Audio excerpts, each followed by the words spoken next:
What's up guys, Everything Apple Pro here, and I've been so excited about sharing this video with you. Really cool idea. I'm going to show you how to save over $1,000 and get some of the best features from an iPhone 10 on older devices. Things such as the lock screen, the overall gesture-based controls, the control center, and so much more. All of the buttons and everything. It's actually awesome how much you can get from the iPhone 10 on older iPhones. And this works on any older device. It's actually kind of ingenious just how well it's made. Now, it's called Fluid Enabler, and before you get excited about installing it, you do have to be on a certain firmware. I'll cover that towards the end. I just wanted to show you the features, the aspect of it. It is so dang awesome. So from the get-go on the lock screen, you'll notice I do look like an iPhone 10 here. It's iPhone 10ified. I've got the swipe up to unlock, the actual buttons, the 3D touch capable shortcuts here, and it does work perfectly. I've got the one for the camera, jumps right in, which is kind of pointless. You can just swipe over and it would probably be faster.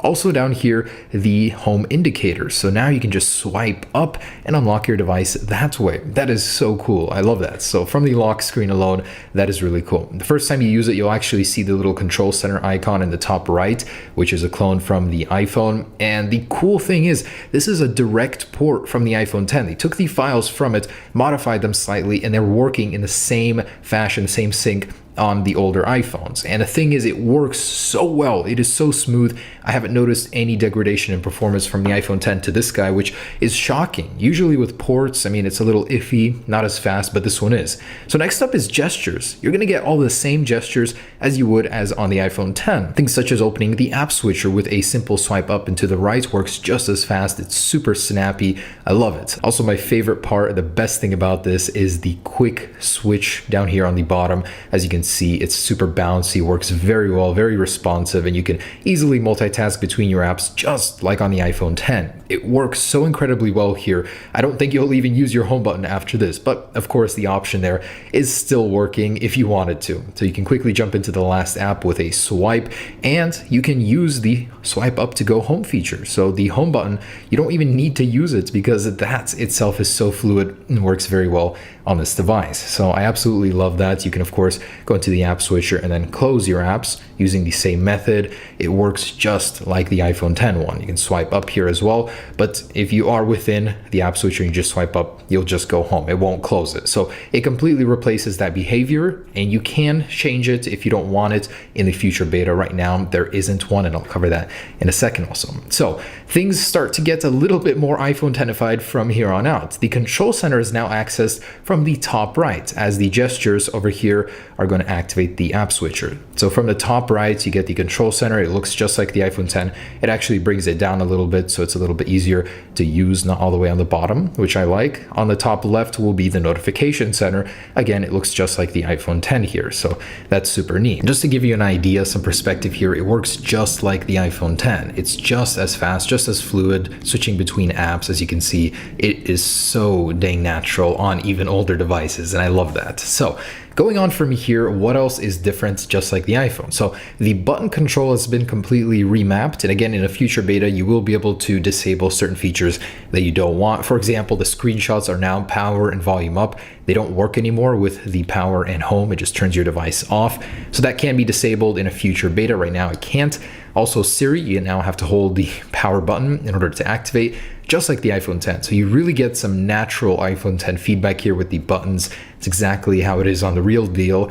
Also, to turn your device off, it's now power and volume down. So everything changes just like on this guy, and oops, I just hard reset it. So as you can see, I've iPhone 10ified my iPhone 7, and this works on really any iPhone that supports iOS 11.1.2.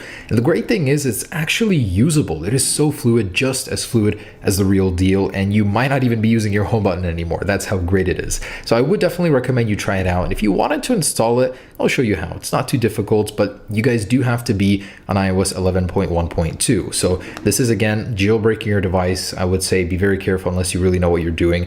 But if you are on iOS 11.1.2 or lower, not 11.2 or higher, then you can go ahead and install this. In the description, I will leave all three of these things: Electra, files that escaped, and where to download the zip app free. That's from the App Store. So go ahead and jailbreak your device with Electra. Go ahead and run the jailbreak, and then go ahead and install files that escaped and zip app free. Once you've done that, I'll also leave a link to where you need to download this tweak itself. So go on to the top right here, direct to download, and then open in zip app free. So once you've opened it in there, and I've already done that, jump into files that escaped here. All right, then go ahead and click on the little star down here, go to apps manager, and in here, select activate, done, and then go to zip app free. In here, we're gonna go to documents, imported files, and you'll see fluid enabler, which we just downloaded. Go into the main file here through lib, and in SB inject, edit and select both of these files. So go ahead and copy those. And we're going to jump all the way back until we get to the dash up there